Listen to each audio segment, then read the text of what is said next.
Уништени гаражи и подруми и ниви. Водата која се излеа од Маркова река остави едно семејство со 8 деца ноќта да ја помине надвор. Откако водата го подкопала земјиштето под нивната куќа, која сега е навалена кон реката. Мајката не солзи, вели нема каде да одат. Ние мислевме нема да има ништо. После од 3 сата ние ставивме да се спиеме со деца. И кога гледам, имаше тука моглу вода идеше. Од таму поплавеше, баѓер имаше и кога гледам паднало ваја. Искочев со деца надвор. Бегав цело ноќ надвор спиев со деца. Нема кај да идам. Жителите сведочат и за стравот што го доживеале.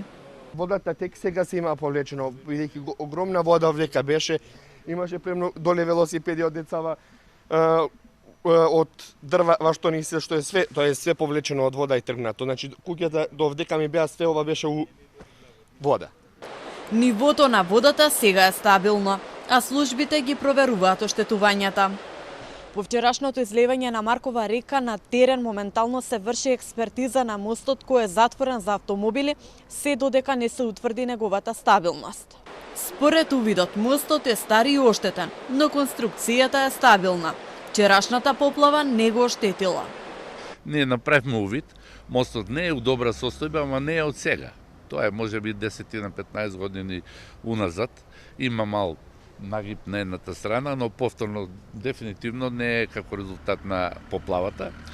Ние се спуштивме под мостот, забележав столбовите не се поместени, не се изместени, темелите не се оштетени, но има еден дел, не многу голем распод, кај што е плочата, има една прснатина, која што повторно потенцирам, сигурно не е како резултат на сегашнава, да ја наречам поплава, и тоа треба да се санира. Градоначалникот на Студеничани вели дека службите веднаш реагирале. Ангажиравме во подсеток приватни градежни фирми со меанизации да го стопираме прелевањето на Маркова река. Меѓутоа има направено штета во неколку дворови. Поради обилните врнежи од дожд, водата од Маркова река вчера се излеа од коритото и поплави неколку места. Патиштата не беа проодни, автобуските линии беа пренасочени, а железница го прекина сообраќајот во правец Лисиче-Драчево.